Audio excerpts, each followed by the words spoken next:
Good afternoon, everybody. Welcome to New America. My name is Peter Bergen. I run the International Security Program here. We've got a very distinguished panel to discuss kind of Afghanistan in the next year or two. Obviously, we've just had the parliamentary elections. We're going to have the presidential elections next year. We've had an insider attack that almost killed General Razik, who, of course, was a police commander in Kandahar. General Scotty Miller, the four-star general in charge of Afghanistan, had to pull his weapon. I think indicative of Taliban must have pretty good intelligence to have carried out this operation. So we begin with the moderator, is Trisha Mabil, who's been visiting Afghanistan since 2007. She made a film about the drug trade there for National Geographic, for CNN, and then for National Geographic made a film about the Taliban, both in Afghanistan and in Pakistan in 2008, 2009. Next to her is Ioannis Koskinas, who's lived in Afghanistan since 2010, first of all as a colonel in Joint Special Operations Command for the Air Force, working for General McChrystal. Then he set up his own company, Hoplite Group, which has been involved in mining in Afghanistan and also in security. He's doing his PhD at King's College London about the Afghan Civil War, which, of course, so much of what is going on in Afghanistan today is traceable to what happened in the mid-90s during that civil war. And finally, Hamid Aslan, who just came back from Afghanistan on Friday, who is a senior program officer at the National Endowment for Democracies. He is also a former UN official in Afghanistan. And C-SPAN is covering this. It's not live, but it'll be live to tape. So if you have a question, please make sure you wait for the mic and identify yourself so that C-SPAN viewers can understand who is asking the question. So with that, I'll turn it over to Trisha. I think they're both going to give a presentation, a short speak. They're going to give a short. Can I borrow your pen, Peter? Make short points. All right. Thank you to the New America Foundation for hosting this timely event on Afghanistan. And also I want to thank the audience for being here despite the rain. I would like to begin my remarks with a disclaimer that my views are my own and they are not necessarily represent the views of my employer. As Peter mentioned, I returned from Afghanistan over the weekend. I was there to observe the Afghan elections in an informal capacity. It was not a formal observation mission. I spent most of my time in Kabul and traveled to some of the provinces. But before I discuss basically the recent trip, I want to tell you guys a story and frame my remarks in a story that happened basically in the previous time in 2014 when I was also observing the Afghan elections. In 2014, as an observer, I was based in Herat in the western part of Afghanistan when I received a call. I received a call that 11 individuals on their way home after basically voting to their district in Kushkarabat-Sangi, their car was pulled over, and because their fingers had the ink from the elections, the Taliban had chopped off their fingers. So when I heard this story, I was like, I really need to go and meet with the victims. So I went to the hospital, and meeting with most of these victims, one of them kind of struck me the most. An older gentleman in his probably late 50s in Afghanistan that's probably considered old, like with a turban, white beard, and he was smiling. And in my mind, I was like, this guy must be crazy. He just lost a finger and he's just smiling. So I approached him and I talked to him, and he smiled at me and he was like, son, the Taliban chopped off one of my fingers, but I have 9 more to go vote 9 more times. May I remind you that this gentleman may not even know what democracy is. He may be illiterate. But I think his story is the story of millions of Afghans who have embraced this new Afghanistan, this constitutional order, democracy. And with their participation and resolve, they are saying no to tyranny and terrorism that is represented by the Taliban, other terrorist groups, and their regional backers alike. I think that story and that resolve was demonstrated by the Afghans in the most recent parliamentary elections. As an observer, again, I have witnessed long lines of Afghans who came despite all the risks to participate in the elections. You know, there was this other individual in one of the polling centers that I was observing the elections. He could not find his name in this new voters list. And I was in that center maybe for over an hour, and I could see this man going door to door and saying that, you know, I have this sticker on the e-Tazkara, but my name is not here, and I really, really want to vote. So despite all the risks, I think Afghans, they demonstrated, they came in millions and participated to cast, I think, their vote. You know, another incident that happened in one of the polling centers, there was a sonic bomb that went off. And it was just amazing that how most of these individuals who were waiting in line, they did not even move. They just brushed it off. And they still, I think, stood and waited in line to exercise their constitutional right. There were, of course, some technical issues. There were, with this new biometric system that was introduced, there were some delays in people who were trying to cast their votes. But overall, I think it made the process more transparent. The fact that there was a voters list that was specifically designed for a polling center that helped in reducing this issue of like kind of ballot stuffing in Afghanistan. But me and Yanni were talking earlier that the whole new biometric system was introduced kind of, I should say, in a rush. And there were not enough time for the polling staff and others and IEC officials to receive enough trainings. So there were some long lines, and in some places the polling centers had to be reopened in the next day.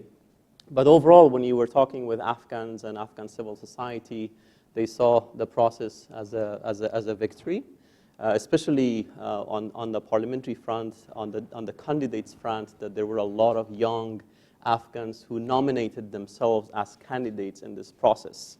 They were employing new mechanism of campaigning, bringing their families and kids, basically going door-to-door campaigns and around the country. So it was really, I think, remarkable on that front.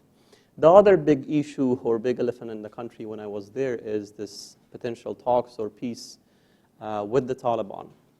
As many of you know, there has been some contacts and some meetings between US officials and the Taliban representatives in Qatar.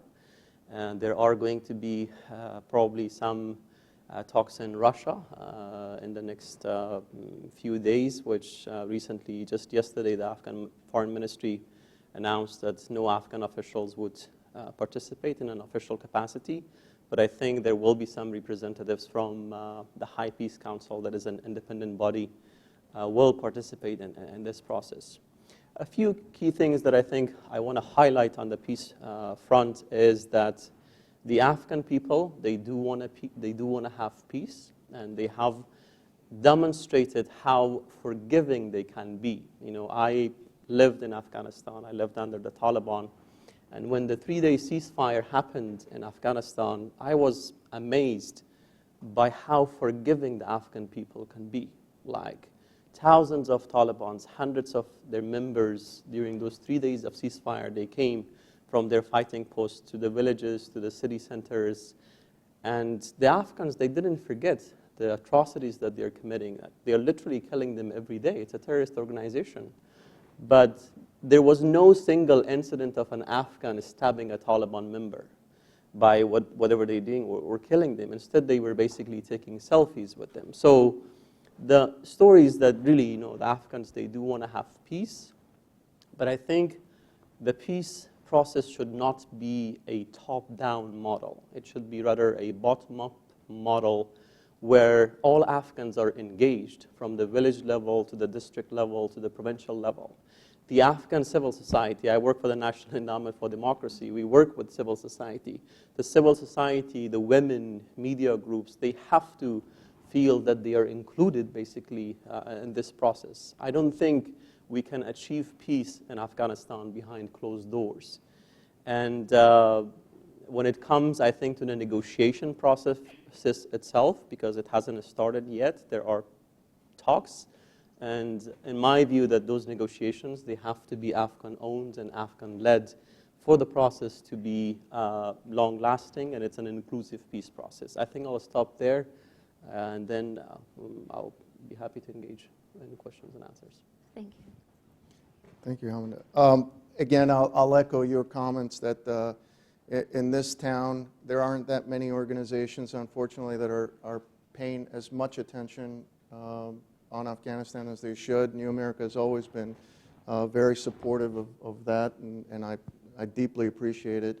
Also, C-SPAN has always been very good about supporting this. So this is quite a treat to get representatives from an Afghan voice, and quite frankly, someone who is obsessive about Afghanistan voice, but resides in Kabul most of the time. But I am a product of the Western dynamic. So I hope that what I can add to this is a lens of how we view this from here to Afghanistan and in Afghanistan, rather than, and I'll let Hamid handle what the pulse is like from a not obviously not average Afghan, but a very informed Afghan on what's going on there.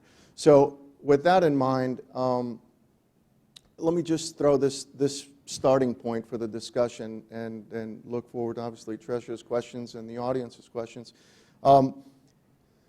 We just had an election at the end of October in Afghanistan, and it's true, there's an enormous amount of hope and courage that was represented by the Afghan people in going to the polls.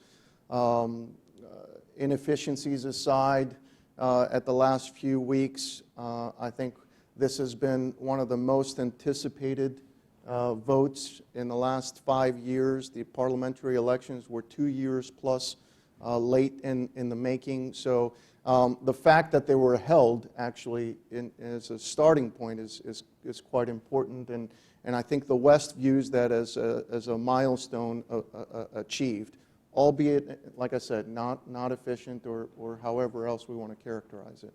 The second milestone that obviously the West is paying attention to is the presidential election that's going to happen towards the end of spring next year, which is another one of those that conditional support towards Afghanistan is very much based on achieving certain milestones, and at least that's the South Asia strategy, and one can argue what achievable is or what return on investment may be represented, but certainly on a macro scale, these two events are quite significant.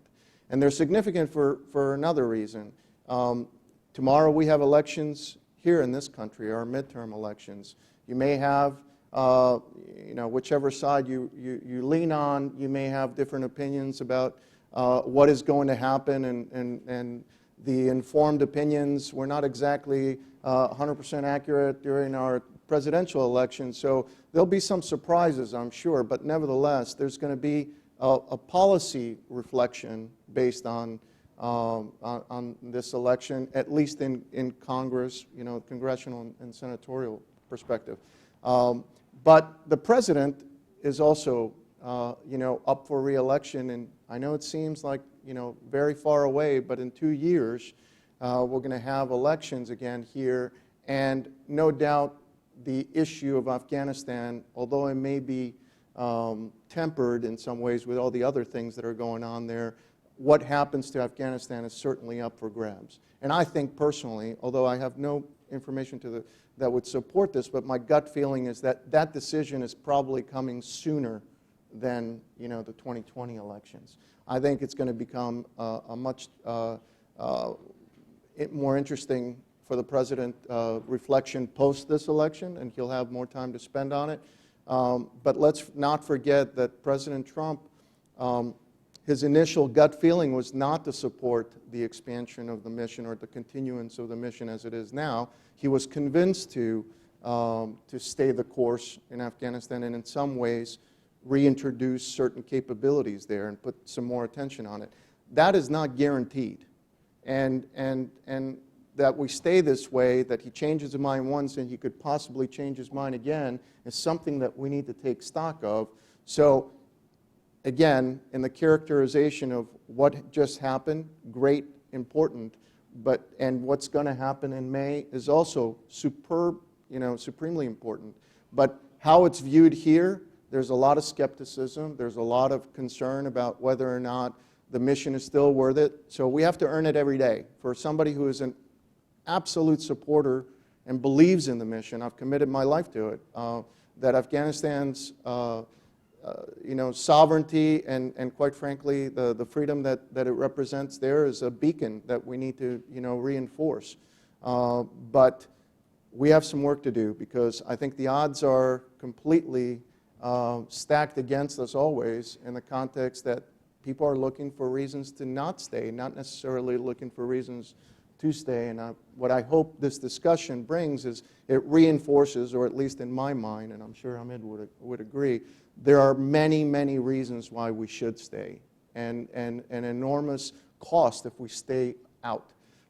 So with that in mind, I'll pause there and look forward to your questions, Shresha, and of course the audience's. So this is a question for both of you. If you're the wife of the 39-year-old mayor of Utah who was recently killed in an insider attack, how do you tell your children why it's worth it for us to be there, or why it was worth it for him to lose his life defending Afghanistan? I can take that because, look, I've served in the military. I've been around families that have lost. I was literally just down in Fort Walton Beach, Florida, for the induction of Tech Sergeant, later Master Sergeant John Chapman, who basically gave his life for on Roberts Ridge in eastern Afghanistan on the early days of the war in 2002. And I was there with a family, and all the Gold Star families that they could muster were there. And I can tell you that they feel pride in the sacrifices that their family members made.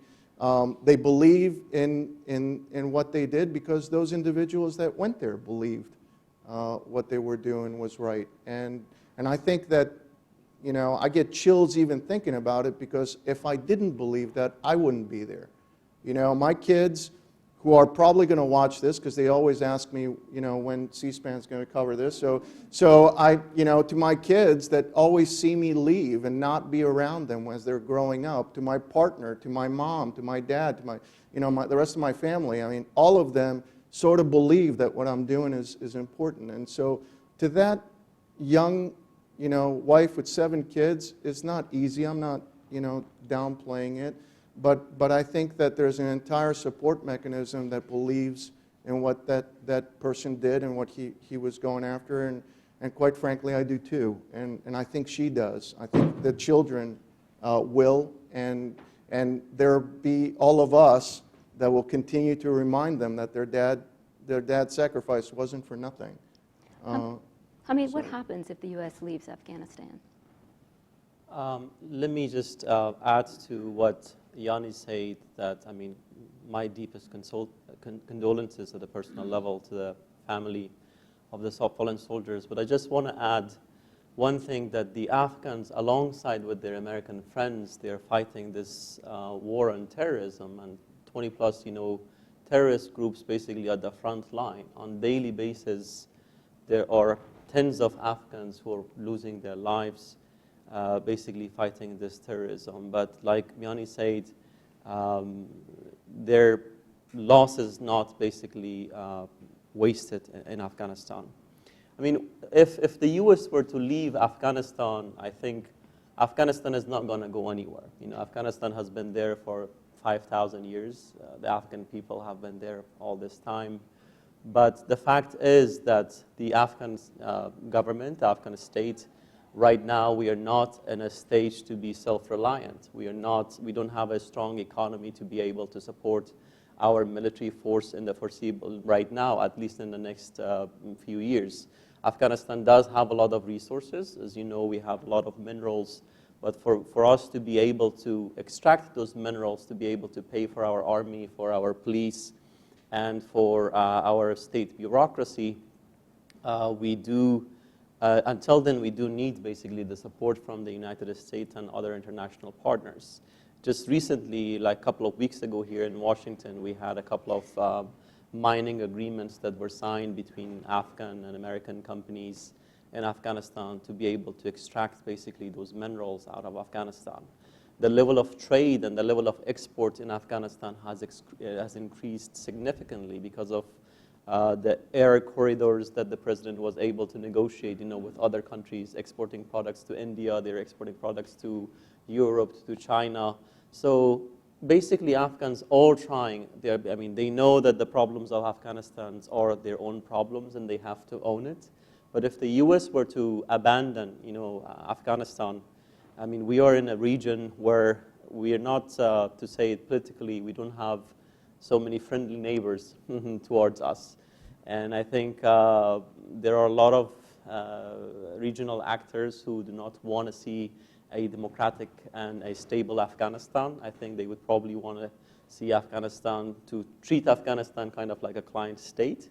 And that is not something that the Afghan people want. And I think we have demonstrated that in the bilateral security agreements that the Afghan government have signed with the United States and the strategic partnership agreement. I was telling you earlier that when the strategic partnership agreement was signed between the United States and the Afghan government, and the Lowy Jirga in the Grand Assembly that took place where more than 2,000 delegates from all across Afghanistan who came to be part of that discussion, there were so many individuals who were trying to kind of like derail those talks and try that this partnership agreement does not take place between the US and Afghanistan. But overwhelming majority of Afghans, more than 90% of the Afghan delegates, they said yes to have a strong relationship and this partnership agreement basically with the United States, because they know what the alternative is. The alternative is going to be chaos and probably more intervention. So I do hope, that all the investments that we have made in Afghanistan during the last 17 years, both in terms of blood and treasure, we'll be able to protect them. I'm also a businessman. From a business perspective, we have invested so much in Afghanistan. The level of troops in Afghanistan is not nearly as much as they were in 2014. We have a small foothold in terms of the troop presence in Afghanistan. The level of expenses have come down. And I think during the next few years, the number of troops even may come gradually lower in Afghanistan, and as the Afghans have stepped in, the Afghan security forces, to fill in basically the security void. So until that they are able to completely protect the country, they would definitely need some support from the United States. Let's talk about talking to the Taliban. It's an idea that's been going around for 17 years now. Are you optimistic about the current talks? You want me to? Yeah. Okay. No. The simple answer is I'm not. I'm not optimistic at all. In fact, I don't think that we should be talking to them in this format whatsoever. My initial thought with it was that talking is good at all times, and maintaining a channel open for conversations, even in the darkest moments of the Cold War, you still had conversations between rival nations that were ready to push the button and go the wrong direction for the planet. But we've built these false expectations that negotiations are just around the corner. And unfortunately, this sort of notion reinforces the worst sort of tendencies in this town because people want to get out. So we almost are setting ourselves up for a really rather be careful what you ask for, because we're talking to, we say we're talking to Afghans who are just have an alternative view of what's going on, and their voices deserve to be heard too. I'm sorry, when things are going boom and they're killing thousands of people, there is no talk that's going to make that thing better. At one point, okay, that's fair. At one point, that should happen, but not now. They are, as Hamid very accurately described, and quite frankly, I've been very adamant about, they're a terrorist organization, and until they start behaving otherwise, then we should treat them as terrorists. And last time I checked, we don't negotiate with terrorists, or at least that's our mantra, no matter how we maintain some quiet conversations in one points or through interlocutors, and that's fair enough, but not this reconciliation. In fact, I'll go a step further to say that it undermines the Afghan government, in my opinion, because when we send our envoy to Qatar, or when we talk about the Russia talks with no official representation from the Afghan government, or when we have these conversations as if we are talking to yet another government in waiting, it's absolutely nonsense. We're going to actually damage the integrity, I think, of the state that we're actually trying to uphold and strengthen, which should be our objective. I mean, look, insurgencies are at their very core a competition. It's a competition for the masses. It's that dilemma, that somebody may have in terms of joining the government or supporting the insurgency. And the way that we help our odds get better is not by engaging with the insurgency at stages where they're killing people, but by strengthening the government and making it much more attractive for the average Afghan to decide and to stay with the Afghan government rather than somehow make it appear as if there's some legitimacy associated with the Afghan Taliban. So that's my take on it. I think, I was born in war. I grew up in war, and I have experienced the atrocities of war and what war can do firsthand. Like me, millions of Afghans, they do want to have peace. But the cost of peace has to be defined. At what cost should we have peace with the Taliban when they are killing us basically on a daily basis? As a student of conflict transformation, unless the issue of sanctuaries that the Taliban enjoy across the border, in Pakistan, unless there is a Quetta Shura, until there is a Quetta Shura, Peshawar Shura, and they have a base basically across the other side of the border, I think it will be very difficult to any sort of settlement that we will be able to reach. I think I want to go back to the point that how forgiving Afghans are, when we demonstrated that during the 3-day ceasefire. But I agree with you, Yanni, that the Afghan government has to be strengthened, the institutions of governance in the country has to be strengthened. They should be able to provide services for the citizens across all parts of the country. And I think it's good and it's okay if there are basically talks, but when it comes to the negotiations themselves, like I said, it has to be the Afghan government, the Afghan people. They should feel that they're owning this process if we want to have a long-lasting peace. If there's going to be something on a piece of document that's not going to last, if the civil society, if media, if others, they don't feel that they're part of this. And yeah. Can I add one thing? Because I meant to say it. You're exactly right. Afghan people are very forgiving. Certainly, they are incredibly forgiving when you approach them with an open heart and you approach them with the desire and respect associated with forgiveness. Yes. They're also very unforgiving and revengeful if you take the exact opposite approach and there is no remorse and there is nothing of that sort. So we have to be careful because, look, the Marines went down to Helmand and they achieved a lot in 2010 and 11, okay? And there were a lot of Afghans that stuck their head out and believed in the concept that we're here, we're going to be with you, we're going to help you out, we're going to do this. And then we left. And there's been a bloodbath in a lot of those towns because of what happened.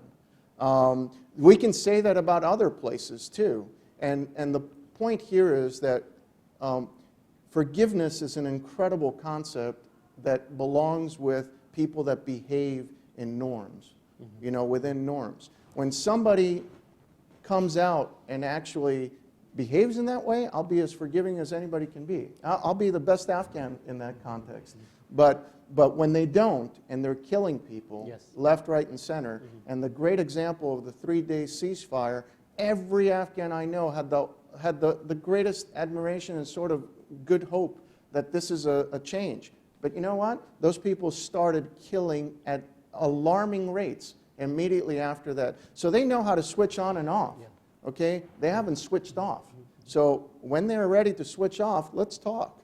But when they're not, it's a real troubling sort of perspective. I mean, do the people trust the Taliban? I mean, can we trust them? I think the Taliban, they know that they do not have the legitimacy per se, like in the whole country. I think in pockets of the country, they may be able to control territory and they may be able to have their own structure of governance, but in my view, most of that is through intimidation and through fear.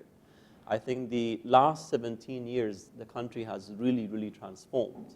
Like 2/3 of the Afghan population is basically under the age of 35. It's this new Afghanistan who enjoys a vibrant civil society and active media outlets and so forth. And a lot of developments have happened. So in terms of trust, I don't think the Afghans, they trust him. And I think we should be aware that the war that literally we are fighting in Afghanistan, this is not an internal conflict. It's an imposed war against Afghans. And if the Taliban, they do want to have peace, there is the Afghan constitution, you know, literally a few thousands, let's say 10,000, 20, 30, 40, 50,000 people. We shouldn't have this notion that you mentioned that there's a rushed process that we are in a hurry to have a peace deal with the Taliban and bringing them into the system of governance in Afghanistan. If the Taliban want to be part of the process of governance in Afghanistan, they should come and participate in the elections. We have a presidential election scheduled for April of 2019. And they can come and run, but I think they know that they don't have that legitimacy and that base. I'm wondering about, do the Afghan people have hope? Because in 2007 and earlier, after 9/11, Afghanistan was such a haven and such a great place to be. Restaurants, shops, Chicken Street. I wonder if that still exists today. Can people go out and walk and really enjoy life?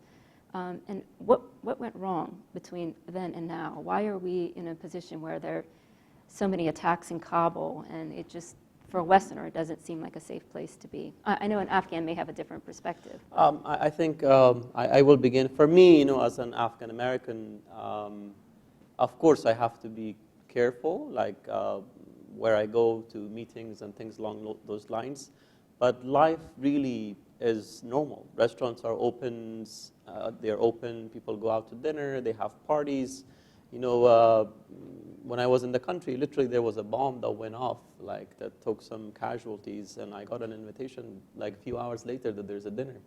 You know, so me and Yanni, we were talking earlier, but the normal thing that is there is not the same as normal that you and I probably would experience here in the United States, in Washington. But overall, I think they are very resilient, you know, and life goes on in Afghanistan despite all the conflict and everything that's happening in the country. So definitely there is life. There are enjoyments. You see wedding celebrations, parties. But overall, I think, I mean, I don't want to paint a rosy picture. There are challenges associated in the country as well. Economic challenges, security challenges, and so forth. There's an element. My trouble is I straddle two worlds. You know, on the one hand, having gone to Afghanistan since 2005, there aren't many airports that I feel like I land in, and as ridiculous as it may sound to anybody here, I land in that little airport in Kabul, and I walk out and I breathe the air and I feel like I'm home. You walk a little bit further and you see this ridiculous, fountain-like or structure of dolphins in a landlocked country, and I chuckle every time I go through there. But it's a chuckle of somebody who actually feels like this is where I live. This is where I feel most comfortable in. So maybe I've grown comfortable in that environment, but the truth is that it is getting more dangerous, and Afghans are very resilient, and quite frankly, they don't back down from challenges. So they learn how to live with new norms, but at the same time, it's challenging, particularly outside of Kabul. There's probably an attack happens in Kabul, and there are definitely some mass casualty attacks that happen. But for the most part, on a day-to-day basis, there's probably parts of D.C. that are more dangerous than parts of Kabul. But the truth is that you have to be conscious of who you are, where you are, and how you may be targeted in Kabul. But it's outside of Kabul that is far more challenging. And the roads are difficult, and you go 50, 100 meters left and right of a major highway, and you have some challenges. And people, this is the stuff that we can say we control the population centers and everything else, but Afghanistan is more than the cities. And the truth is that, we downplay the control that Afghan Taliban may have over the areas in the countryside, but the reality is we need to get that back, because that's the heart, in many regards of people's homes, their villages, their ability to reach out to them is kind of important. So in terms of the security, there's challenges. In terms of hope, to your original point, look, hope is at, if mining or minerals is a great abundance in Afghanistan, I only wish we could monetize the incredible hope that is in that country, because that's perhaps the greatest, sort of resource that it has. It's huge. It's immense.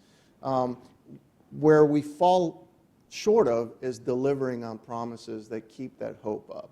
When that happens, you allow other elements of society to feed on the lack of hope or the lack of progress, and create the negative things that diminish hope. Are other countries filling the gap? Tell us about China and Russia and Iran. What's happening in the region? Here's the thing. It's actually interesting to observe as an American there. We go there with the greatest intention, and other countries may feel otherwise, but I wish we were a little bit more nuanced in our approach. I wish we were a little bit more like, hey, we're helping out so much. Maybe the mining should not be, we should attract Western firms because of Western processes. We should attract Western firms, Canadian, American, British, because not only we just bled there, but they're actually a lot more keen for corporate social responsibility, different practices for the environment, all those things. I wish we were a little bit more nuanced about it. Unfortunately, we go there with the best intentions of doing right and good and all that other stuff. Other countries are not. They're predatory. China is not there because it needs to create some sort of, Silk Road that benefits Afghanistan. My God, they're there like locusts to take material away from that country. And as long as there's a benefit to the Afghan state, quite frankly, I'm okay with that, as long as it's not a predatory practice where they promise some kind of, royalty rates, for the example of mining at Mezinek. They promise some sort of royalty rates. They promise railroads. They promise, and then they see a weakened Afghan government over the years, and they come in predatory behavior and say, well, look, that was 17%. Let's go with something much, much lower. Or, you know, that railroad that I promised, you know, it's not going to happen so soon. And so now we have these predatory behaviors that are not benefiting the country. Russia, come on. Russia is not Afghanistan's friend. There's quite a lot of data that supports that concept. You know, so the idea that somehow they're in there for some kind of interest is ridiculous. Iran has legitimate concerns. It has a border. It has water issues. It has all sorts of things. But are they looking at it from a let's help a brother out here? I'm not so sure. Pakistan, you think about that. They have been, Sami al-Haq, the father of the Taliban, was killed in Rawalpindi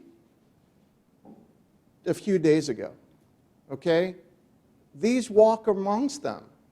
These animals, these people that have been responsible for so many deaths and so much destruction are walking around like it's nothing. In Quetta, they were jumping up and down when Razik was killed. You know, they were doing the Atan. You know, so they walk amongst, so that's where I have a challenge, is these countries may have legitimate national interest, and we should, you know, consider that. But when they are doing it in a way that actually diminishes the strength or the argument of Afghanistan has a right to exist and to prosper, and, you know, they take predatory behavior, I'm not cool with that. I couldn't have said better than this, so I'll defer to Deb. He takes the next one. Is Ashraf Ghani a good leader? Is he popular? I mean, it's my personal view. I think, in my view, I think he's a good leader. There are some on the political elite side that there may be some disagreements, and some people, they may not like him. So when I was in Kabul, actually, I had a breakfast, you know, with an individual, a businessman. And this man, you know, of course, he knows the president, but what he was telling me, and he was like, look, as a businessman, I feel I can do business better now because there is less corruption in the institutions of governance in Afghanistan. So I think he is trying, but being the president of Afghanistan is not an easy task. I mean, he is active, he's engaged. You know, of course, I mean, I'm not, I haven't worked with him closely per se, but I have a lot of friends who work with him, who share basically his visions for the country. So he does have a vision for the country who he is working hard for, you know, from peace to making the country self-reliant in the long term. But like I said, you know, there are, like in every, I guess, administration and every government, you will have oppositions and you will have people who may not necessarily like your style of governance or your style of leadership. But he is not corrupt as a president, and he is trying hard, I think, to, I guess, bring peace to that part of the world. I think one of his biggest achievements, I would say, is that in terms of foreign policy, that he went on and he made it like literally public that we have this undeclared war with Pakistan. You know, like he brought that story, you know, from Washington to Brussels to others, and brought the international community's really attention that we are dealing with this kind of imposed war. And trying to make the economy better. I think since he took office, the Afghan revenue has increased by 60%, you know, like revenue collection. Just recently, a few days ago, the World Bank Doing Business indicator that was published, Afghanistan has jumped 16% comparing to last year, basically, in terms of making the environment of doing business in Afghanistan better. And then, you know, other regional initiatives that has taken place under his government and the previous governments, but mostly under his leadership that he pushed faster on that, is the Casa 1000, the Central Asia, South Asia electric, basically, grid that he has worked hard and pushed for. The Turkmenistan, Afghanistan, Pakistan, India gas pipeline, if it were to materialize in Afghanistan. So overall, I think in a nutshell, I personally respect him. You know, I used a lot of his work when I wrote my thesis on nation building. and I think he means well, and he's working hard to making that country a better country. One more question before we open it up. But Yanni, if somebody asked you to brief the president on November 7th about why we should stay in Afghanistan, what would you say? President Trump. Well, I mean, the short answer is it's in our vital national interest to remain in Afghanistan, and because leaders like that like short, concise statements. I would say that the Taliban would probably allow the same safe havens inside of Afghanistan of terrorist groups to remain or adjust themselves to orient themselves back there. There's a pocket of ISIS there that is of a serious concern, not just to Afghanistan, but to the region, and by extension in our national interest. And we shouldn't forget that although people say that there are only about 120 al-Qaeda members in the region, we keep killing a lot of them, and they seem to stay at the magic number of 120. Same with the magic number of about 1,800 ISIS, that we keep on killing them with the mother of all bombs and operations at a couple hundred at a time, but somehow, some way, they retain their numbers at about 1,800. So the numbers games play is really, I mean, the point is the numbers don't really matter that much. The matter is that we have a terrorist pockets still there. The last thing, and this is perhaps counterintuitive because it's really easy for all of us to throw the big, but if it wasn't for Pakistan's, activity over there, everything would be, perfect in Afghanistan. The fact is that we need to be in Afghanistan because things are not that stable in Pakistan. I mean, it's a different country. It's a very important country, quite frankly, and they have hundreds of millions of people there. We're seeing the violence associated with Asia Bibi, who was actually released by the judicial system of Afghanistan, of Pakistan, because of some blasphemy laws. But there's a challenge. There's a friction between extremists in Pakistan and what I consider the moderate state of Pakistan, and so allowing this Afghanistan to dissolve into some kind of a spiral that allows things to deteriorate to where an extremist organization such as the Taliban is taking hold is not going to help, actually, I think, the situation in Pakistan. As weird as that sounds, I think it's going to actually create more of an extremism drive. So it's not in the interest of, I argue, I know I'm in the minorities at times, it's not in the interest of the Pakistan state to have Afghanistan fall apart. So there's so many dynamics to this, and I know I've gone past my little executive summary to the president, but you could just sit there item after item after item after item why the fight matters there. And it's the fight that matters there. It's not so much the government that's in power right now or the one that's going to come in power in May. It's actually the fact that space is a troubled space, and we need to be conscious of the fact that it needs to be stabilized. If I were to sit with the president, I think I would tell him that, Mr. President, let's not make the same mistakes we made in the 1980s. There's this famous quote from Brzezinski, back then he was the National Security Advisor, that he says, when the when the Soviet Union was dismantled or destroyed, he said that the world will remember the liberation of Eastern Europe and the fall of an empire. The world will not remember a bunch of thugs, referring basically to the Mujahideen or the freedom fighters when the US decided to leave. And he couldn't be more wrong. Once the US abandoned Afghanistan back then, that created that security void, and it led to Al-Qaeda coming and taking over Afghanistan, and the Taliban, we know basically the rest of the story. So my message to the President would be that, Mr. President, let's not make that mistake that we did in the 1980s. Right now in Afghanistan, I think we have a reliable partner. There is a partner who is willing. The Afghan people, they do want the United States to stay in Afghanistan. And I often say this analogy that we want to be, Afghanistan wants to be the South Korea for the United States in terms of this strategic relationship in a North Korea-like neighborhood. So I do hope that that message goes by. Great, thank you. Any questions?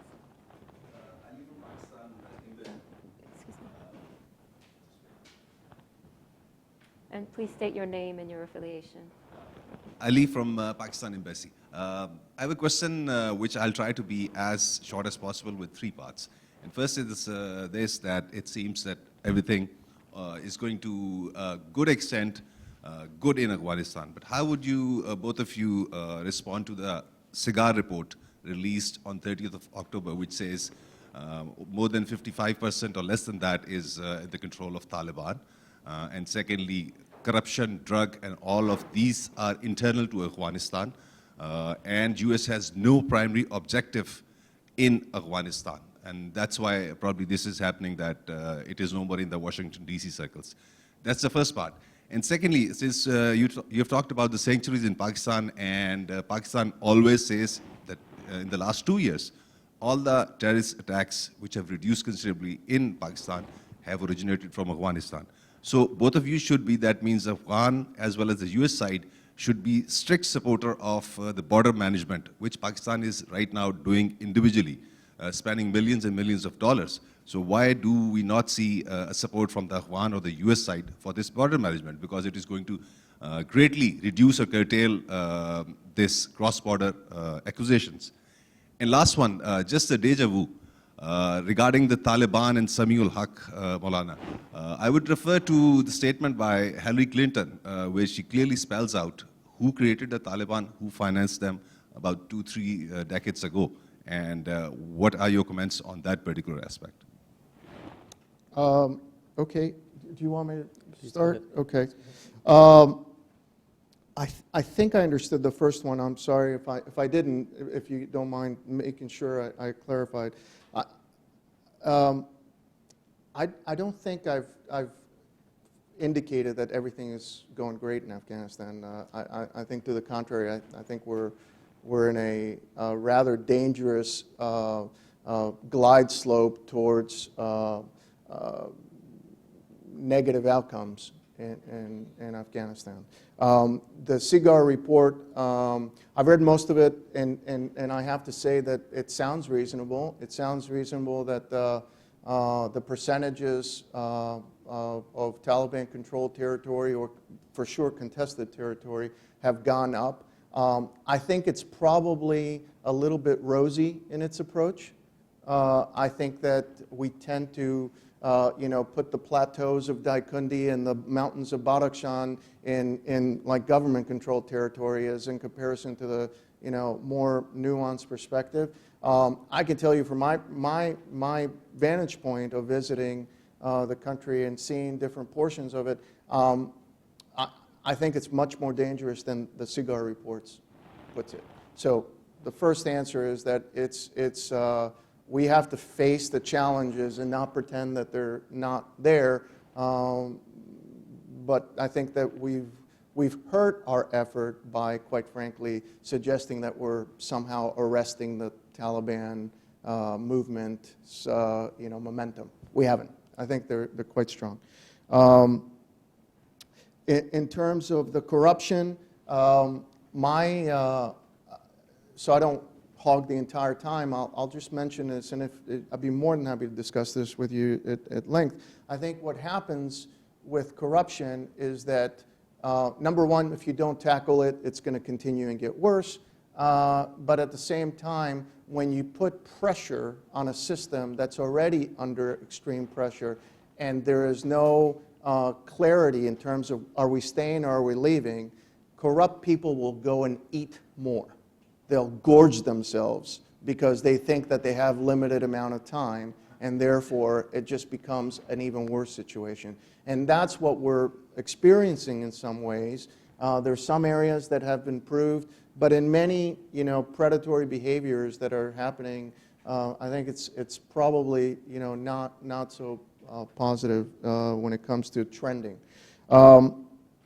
Afghan border management. Actually, look, I'm a very firm believer, and admittedly this is a talk about Afghanistan, but it can't go without a mention of Pakistan, it seems like. I'd like to actually identify Afghanistan and deal with some Afghan problems first, and then we can talk about the external sort of challenges and handle it in buckets. But the reality is, as most of these things happen, and I'm sure you experienced, it all gets mixed together. The border control issue is absolutely imperative. I think there are legitimate concerns about Afghan, safe havens on the Afghan side that impact Pakistan. I think that those are legitimate concerns, and quite frankly, I don't think many people would argue that. I think what most people would argue is the scale of that grouping that it acts against Pakistan versus the scale of what is perceived as groupings that affect Afghanistan. But you're exactly right. There is a concern that needs to be handled. And I'm an advocate of the border control. However, people tend to get into this Durand line issue, as you, I'm sure, understand, that sort of solidifies somehow from the Afghan side a claim that they don't adhere to. As an American, if I was going to, again, advise my president, I would actually say that rather than dealing with reconciliation with the Taliban, we should be talking about reconciliation of issues, key issues such as those, because those can reduce friction between the two countries instead of amplifying friction in some ways by dealing with the insurgency as a primary issue rather than a state-to-state consideration that needs to be addressed. Lastly, in terms of who created the Taliban, I'm not sure that that's a conversation that we really want to have on this one, but I would say that what really started the Taliban was the failure of the post-Soviet Afghan experience. What started the Taliban was the 7 Mujahideen groups that couldn't get their act together in a civil war that created. There's also evidence, though, that Pakistan, in its national interest, and that's something that we have to take stock of, in its national interest, supported the Taliban and created, the state that my country had to contend with afterwards. Did we screw up in the beginning? Absolutely. The way that we left, 100%. It's irrefutable that we should have done some things different with the benefit of historical, review.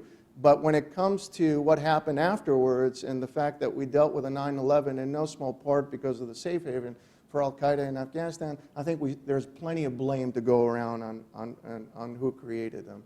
I just find it offensive, quite frankly, and maybe it's distasteful to you to hear it, but I find it offensive that we're not arguing about substantive issues, such as how do we resolve challenges, rather than talking about, hey, could you help us out with the reconciliation with the Taliban? I mean, that's like asking somebody if you can help me with, bandaging my wound, but not helping me with my cancer that I'm dying from, So sorry for the long... No, it's all good. I hope I answered. If not, we can talk later. I think you answered it. Do you want any? Time for one more question? Hey, John. And thank you for coming out. Thank you. John Buchanan is my name. Thank you for coming out and sharing your perspectives. My question is almost a chance for a message at the same time. I think it's a fair statement that the United States or Western democracies have a waning support for the ongoing war. Which parts of the coalition strategy do you see as working, and then how can you craft a persuasive message to stay the course? That's a great question. That's to you, I think. Okay. Look, we waited far too long to create, what's considered the modern Afghan army or Afghan police. We were quite bulky in the way that we sort of put together 350,000-ish, security forces that are supposed to protect Afghanistan, when in fact the truth is that a lot of people are dying, but only small portions of that is actually effectively fighting the insurgency. I think that we need to have a reassessment, quite frankly, of our long-term strategy towards Afghanistan. I think that we need, to address very specific fixes. We cannot handle 1,000 casualties over a couple of months in the Afghan security forces. How do we fix that? Those are very specific things that we need to address. We had 8 helicopter accidents since March in the Afghan security forces. That isn't normal. Even in a wartime, that shouldn't be the case. How do we fix that? Okay? The deployed advisors, there's rumors by the CIGAR that, perhaps they're not receiving the adequate training. I'm not sure if that's accurate or not. I don't have the figures. But if that's the case, then, shame on us, because we know that the advisory support mission is the primary mission in Afghanistan. If we're not putting sufficient intellectual capital and putting the right people there, then, mistakes. So to answer your question specifically, we have to have specific answers to all these things. Right now, we're sort of still in the, there's no military solution. It's got to be a political event. I think General Miller has finished up his assessment of the situation, as every commander does. And odds are, and having known General Miller for quite a long time, I'm sure he's going to come with very specific answers to fix these problems. He's not a wave big brushes kind of person. He's actually very specific. So I hope we get that very soon, because we're running out of time. And just to add to what Ioannis said in terms of the development of the Afghan security forces, there's a big transition that is also happening on the Air Force side, that the Afghan army, they're transitioning from, the Russian helicopters to an American-based, I think, 150 plus Black Hawks that are going to be given, and there are already pilots who are receiving trainings on that front. That is also very, very significant. But just quick points, on Ali's remarks referencing basically CIGAR in terms of the Taliban controlling 55% of the territory in Afghanistan. I mean, I personally believe that it's debatable, and from the 34 provinces that Afghanistan have, I mean, the central government is controlling basically all 34. But if there are, some districts that the Taliban are controlling, and there are some that are contested, that's definitely, of course, an issue that can be discussed. But overall, like even in those areas, it's the issue of governance. Do they really govern basically those areas? You mentioned, border management and Taliban's operating in the other side of the Afghan border. I think, from my understanding, the Afghan security forces, they have been very cooperative with the Pakistani government in terms of arresting some of these Taliban leaderships, the Pakistani Taliban, and handing them over basically on the other sides to Pakistani officials. And I think on the other side, from the Afghan expectation, that has been also that the Pakistanis, they reciprocate. I mentioned, in my remarks, the Pakistani, the Quetta Shura, the Peshawar Shura, but from the Afghan perspective, there shouldn't be good or bad Taliban. Good Taliban to go and basically fight in Afghanistan, bad Taliban who kind of are fighting the Pakistani interests. So really, I think, from peoples to people relation, if you were to say neighborly relations, the Afghans, they do want to have a good relationship with Pakistan. I think when President Ghani took office, he literally broke protocol by going to the army chief's office, trying to ask the Pakistani officials and others in helping in bringing the Taliban to the negotiating table and helping during the peace and the peace process. And I think you referenced Hillary Clinton and Taliban creation. Yanni addressed that, and maybe we can bring that question up to Secretary Clinton. But on border management, I think it's definitely an issue that needs to be discussed, on both sides. I think you mentioned the Duran line, which I'm not going to touch it now, but we can have a side conversation later. It's 55%, not the Taliban, with the Afghan. No, it is. Yeah. I was going to clarify. Yeah. Yeah. It's 55% with the Taliban, Yeah. Yeah. with the Afghan government. Yeah, Yeah. yeah. And it's actually, the 45% is contested. I It's think. contested, yeah. Yes, sir. Time for one more. One more question. I really appreciate Martin Weinberg, Middle East Institute. I really appreciate those comments here today, which were realistic. Really, we don't hear them here. I might have phrased it somewhat differently, but I think that it's important that we do that, as you say, otherwise we set up false expectations.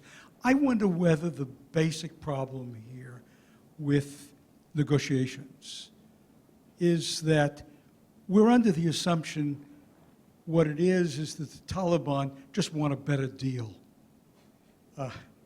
That somehow if we gave them the right combination of concessions, that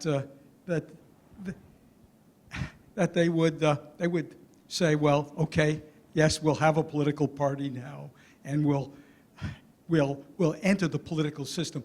Isn't the real problem here is the Taliban, something the Taliban keep telling us. They say, we want an emirate. We want the restoration of the emirate. Yes, it'll be a little different than it was before. We learned some lessons, but that's what we want. If they wanted some kind of power-sharing arrangement, they could have had that any time over the last 6-7 years. The terms might have been a little different. Just to conclude this, more of a comment than a question, I'm afraid, it strikes me that we can get an agreement with the Taliban tomorrow. They'll sit down with us if we're willing to do it on their terms, not ours. We're asking them to do it on our terms. And why should we be surprised that they won't even sit down to talk about peace, much less conclude a peace?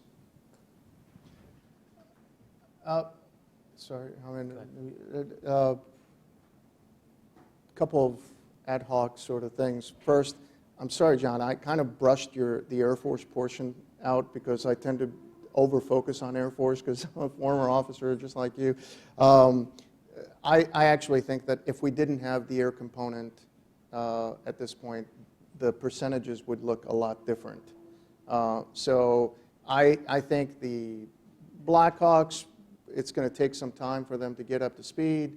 The AC-208s that are coming in are probably going to come quicker.